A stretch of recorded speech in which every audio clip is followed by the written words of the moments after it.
네, 여러분 안녕하십니까. 뉴스 빅5 시작하겠습니다. 오늘 함께 하실 네 분 먼저 소개해드리겠습니다. 최은미 기자, 소종섭 전 시사저널 편집국장, 이두화 변호사, 김성수 변호사 나오셨습니다. 어서 오십시오. 오늘도요, 안희정 전 지사 얘기로 시작하겠습니다.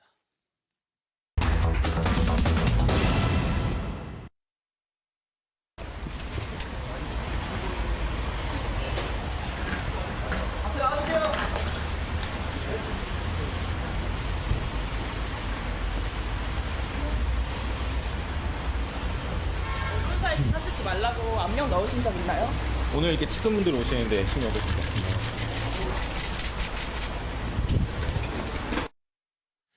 오늘은 안희정 전 지사 측에서 신청한 증인들의 진술이 있었는데 일단 그 내용부터 좀 살펴봐야 될 것 같아요. 네, 그렇습니다. 안 전 지사 측의 반격이 있는 날이라고 보시면 될 것 같습니다. 지금까지 나왔던 증인들은 김지은 씨 측의 증인이었다면 오늘 증인으로 서는 4명은 모두 안희정 전 지사 측에서 내세우는 증인인데요. 첫 번째 오전 10시부터 증언을 한 이 어모 씨라는 사람입니다. 이 사람은 이 김지은 씨가 수행비서를 하다가 12월 초에 정무비서로 바뀌게 됐잖아요. 그때 김지은 씨의 뒤를 이어서 수행비서를 맡았던 남성입니다. 남성? 예, 그렇습니다. 그렇게 이해하시고 들어주시면 될 것 같고요. 일단은 이 캠프 내 분위기 그리고 도청 내 분위기가 전혀 권위적이지 않았다. 그러니까 정반대 얘기를 하고 예, 있어요. 그렇습니다. 정반대. 권위적이지도 않았고 위력도 없었다. 안 전 지사도 굉장히 뭐 꾸지람할 때도 있었지만은 꾸지람하고 나면 그걸 계속 마음에 담아두고 있다가 뭐 굴 세트를 선물로 준다든지 이렇게 되게 따뜻하게 챙겨주는 굉장히 좋은 사람이었다라고 이야기를 했습니다.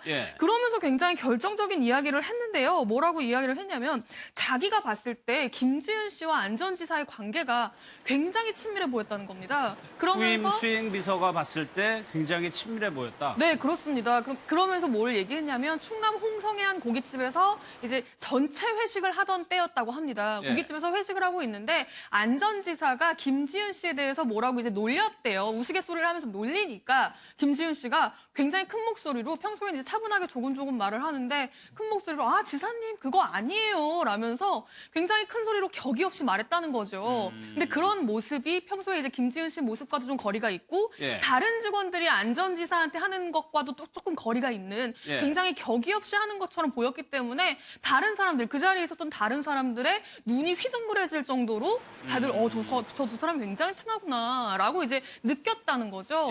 그만큼 격이 없이 지내는 것처럼 보였는데 심지어는 또 어떤 사례도 있었냐면 이건 김지은 씨와 안 전 지사의 평소 관계를 좀 보여주는 대목인데요.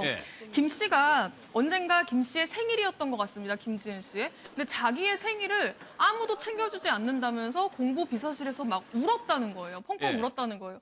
울었다는 이야기를 듣고 이제 안 전 지사가 김지은 씨에게 축하 문자를 보냈다고 합니다. 이제 그러는 해프닝이 있었는데 그때 이제 그 김지은 씨가 자신의 SNS에 뭐라고 글을 올렸냐면 단 한 명에게 축하를 받고 싶었다라고 올렸다는 거예요. 그러니까 이 단 한 명이 축하를 해주지 않아서 내가 울었다라고도 이제 해석될 수 있는 거죠. 근데 이제 이 어모 씨가 봤을 때는 저 단 한 명이 안 전 지사를 지목하는 거 아니겠느냐라고 이제 자기는 느꼈다는 겁니다. 그러니까 굉장히 주관적인 진술입니다. 알겠습니다. 일단 거기까지요. 그런데 지금 이두화 변호사님 어제까지 나와서 증언한 사람들 같이 근무하고 같은 공간에 있었던 사람들이 이렇게 상반된 진술을 하고 있거든요. 네. 근데 사실 재판관은 뭘 보고 판단합니까? 네. 그러니까 이렇게 이런 게 조직 내에서 일어난 일이잖아요. 위력에 의한 간음이라는 건. 그렇다면 그 조직 내부의 사람들이 갈라지는 게 당연하거든요. 그러니까 보통은 그 영향력 있는 상사 쪽에 이제 유리한 증언이 그래도 많이 나올 가능성이 높고요. 그리고 이제 그 하급 직원 쪽, 그 피해자 쪽의 증언이 그 유리한 증언은 좀 적게 나와요. 보통. 조직의 위계 질서라든가 조직 내부의 문제라든가 아니면 그 조직의 어떤 그런 게 있죠. 이제 이 조직을 보호해야 된다. 우리가 있었던 조직 자체가 이렇게 안 좋은 평판에 휘말려서는 안 된다. 이런 게 있거든요. 그러니까 그런 여러 가지 이해관계가 얽혀 있어서 이런 일이 많기 때문에 제가 이런 말씀 드리면 좀 그렇지만 저희 또래 이제 판사들이 하는 말이 증인의 증언은 기본적으로 안 믿는다고. 네, 좀 그러니까 그게 진짜 안 믿는다는 게 아니라 이제 의심을 가지고 보는 거죠. 사람들 그대로 받아들이는 게 아니라 왜냐하면 사람은 자기의 이해관계, 좀 전에 말씀드린 이해관계에 따라서 사소한 사실에 대해서도 그냥 팩트를 그대로 전달하는 게 아니라 이렇게 인지가 왜곡될 수 예, 있거든요. 예, 예. 확증 편향이라 그래서 자기한테 유리한 경향으로. 그러니까 그런 의도를 갖고 있는 사람들이 봤을 때는 피해자 김 씨가 자기가 생각했을 때는 위력에 의해서 그렇게 위압적이거나 이런 관계로 억눌려서 안희정 지사와 그런 관계가 아니었던 것 같은데 이렇게 인지를 할 가능성이 있기 때문에 여기에서 이제 판사들은 많은 사람의 증언을 듣고 법관은 예. 그중에 구체적이고 일관되고 객관적인 증언, 그러니까 구체적인 일관성이 있는 증언들을 모아서 이제 취사 선택을 할 수 있어요. 자유심증주의라 그래서. 그래서 알겠습니다. 이렇게 보고 잘 판단할 거예요. 예. 그런데 조금 의미가 있는 진술이 나온 것이 사실 해외 출장에서 이 사건이 처음에 벌어진 걸로 알고 있었는데 김지은 씨가 해외 출장을 대신 가줄 수 있다라는 얘기를 했다면서요. 네, 그렇습니다. 이 진술은 만약에 사실이라면 굉장히 논란이 될 수도 있을 것 같은데요. 예. 김지은 씨가 폭로를 하면서 뭐라고 이야기를 했냐면 이게 지금 김지은 씨가 안전지사로부터 성범죄를 당했다고 하는 시기가 이제 뭐 작년 7월부터 올해 2월 뭐 이렇습니다. 그리고 그 과정에서 김지은 씨가 수행비서를 하다가 정무비서로 바뀌게 되고요.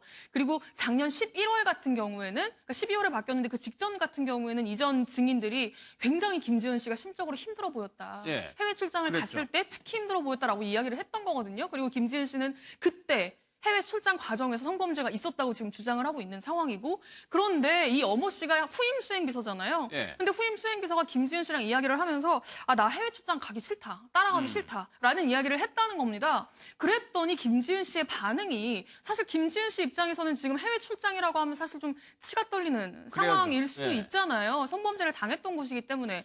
그런데 오히려 김지은 씨가 눈물을 글썽이면서 가기 싫으면 내가 그 해외 출장 대신 가줄 수 있다. 예. 이렇게 그 수행 비서에게 이야기를 했다는 겁니다. 이게 사실이라고 하면 이게 성범죄를 당한 피해자 입장에서는 이런 이야기가 사실 나오기가 좀 쉽지 않을 텐데 뭐 다른 이유가 있거나 혹은 뭐 주장에 좀 왜곡이 있거나 뭐 여러 가지 가능성은 있지만 네. 어쨌든 이 진술이 사실이라고 하면 좀 논란은 될 수 있을 것 같습니다. 그러면 모해 위증이라고 해가지고 지금 안희정 지사 측에서도 뭐 고소를 한다라고 하는데 법정에 나와 있는 사람이 거짓말을 할 경우도 뭐 물론 있겠죠. 예, 어느 정도 신빙성을 갖고 봐야 될까요? 이두하 변호사님께서 말씀하신 것처럼 기본적으로는 증인들이 거짓말을 할 가능성이 굉장히 높다고 저희들도 생각을 하고 있습니다. 예. 그렇기 때문에 검찰이나 변호사 쪽이나 증인이 나온다고 한다면 그 상대방 증인이 실수를 할 수 있도록 그러니까 이 말이 거짓말이라는 걸 저희가 입증을 할 수 있도록 함정을 파는 게 저희가 증인신문을 할 때 항상 준비하는 부분이거든요. 근데 그럼에도 불구하고 증인들이 당연히 자기 쪽에 좀 유리하게 위증을 하고 이 위증죄 자체가 좀 잡히기가 어려운 게 그때 당시에 착오할 수 있었다라고 한다면 명백하게 아니라는 걸 알고 증언을 했을 때는 위증이 되겠지만 예. 그렇지 않은 경우에는 위증이 안 되기 때문에 위증을 조금 이렇게 남발을 하는 경우가 있고 일단 위증죄는 단순 위증죄가 있는데 이것은 목적이 없는 것인데 지금 이분의 경우에는 이제 모해 위증죄라는 것은 아예 처벌을 목적으로 해서 위증을 한다는 것이고 지금 내용이 그 뭐 안전지사가 언론사 간부한테 취재를 이제 못하도록 압력을 넣었다라든지 네. 뭐 그런 내용들이 나오고 있는데 이제 안전지사 측에서는 그건 명백하게 사실이 아니고 이것은 오히려 피고인으로 굉장히 좀 처벌이 될 수 있도록 그 악의적인 목적이 있기 때문에 모해위증죄로 고소를 할 예정이다라고 지금 그렇게 발표를 한 상태입니다. 예. 그리고 또 이제 증인으로 나오는 사람 중에 하나가 운전기사인가요? 근데 그 사람은 그 김지은 씨하고 뭔가 좀 일이 있었던 사람인데 증인으로 나와서 증언을 하게 된단 말이에요. 네, 이 부분도 좀 사실 논란이 어떻게 보면 좀 될 수도 있을 것 같긴 예. 한데요. 어쨌든 뭐 증인으로 채택이 되기 때문에 오늘 나옵니다. 오후 2시부터 증언이 예정돼 있고요. 아마 지금 한창 진행이 되고 있을 걸로 지금 추정이 되는데 정모 씨고요. 이 안전지사의 차량을 운전했던 사람입니다. 예. 이 운전기사가 나와서 이제 아마 자신이 본 김지은 씨와 안전지사의 관계라든지 뭐 이런 부분에 대해서 아마 진술을 할 걸로 보이는데 이 사람이 이제 어떤 사람이냐면 이제 과거에 김지은 씨가 뭐 그 당시에 폭로할 때도 그랬지만 폭로할 때도 얘기를 잠깐 했지만 캠프 내 다른 사람에게도 성추행당한 적이 있다라고 이야기를 했었거든요. 예. 그 사람이 바로 이 사람입니다. 그때 이제 어떤 일이 있었는지 저희가 좀 알아봤더니 예. 이제 정확한 건 아닌데 과거의 일이기 때문에 정확한 건 아닌데 당시에 이제 그 그러니까 이 운전기사가 김지은 씨를 이렇게 툭툭 건드린 적이 있었고 그 과정에서 김지은 씨가 이 사람이 나를 성추행했다. 라고 이제 문제 제기를 하면서 이제 그 사람이 김지은 씨에게 사과를 하고 하는 과정이 있었다고 해요. 당시에 논란이 있었군요. 예, 그렇습니다. 근데 아마 이게 뭐 공식적으로 형사 입건이 되거나 뭐 경찰 단계로 간 건 아니고 예. 그냥 내부에서 김지은 씨가 문제 제기를 하고 이제 상대방이 사과를 하면서 마무리된 사건인데 어쨌든 김지은 씨 하고 한 번 그런 성 문제 관련해서 성추행 문제로 지금 논란이 됐던 상대방이 예. 지금 김지은 씨의 반대 증인으로 안전지사 측을 게 증인으로 지금 나오게 되는 거거든요. 그렇기 때문에 사실 이 사람의 진술을 어디까지 신뢰할 수 있을까에 예. 대한 부분도 조금 논란은 될 수 있을 것 같습니다. 그러니까 소극장 최현미 기자 얘기를 설명을 좀 들어보면 얼핏 봐서는 조금 부적절해 보인다라는 생각도 좀 들게 하거든요. 아마 재판부로서는 이제 이 운전기사 정 씨가 보는 안전지사와 이제 김지은 씨의 관계 뭐 이런 것도 물어보겠지만 예. 그 김지은 씨와의 지금 이제 성추행 관련해서 직접 거론된 당사자 아닙니까? 예. 이 운전기사 정 씨가.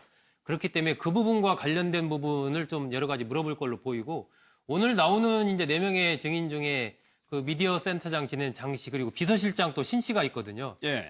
그러니까 김지은 씨가 정 씨가 나를 성추행했다라고 하면서 하소연을 한 당사자가 신 씨입니다. 전 비서실장 신 씨.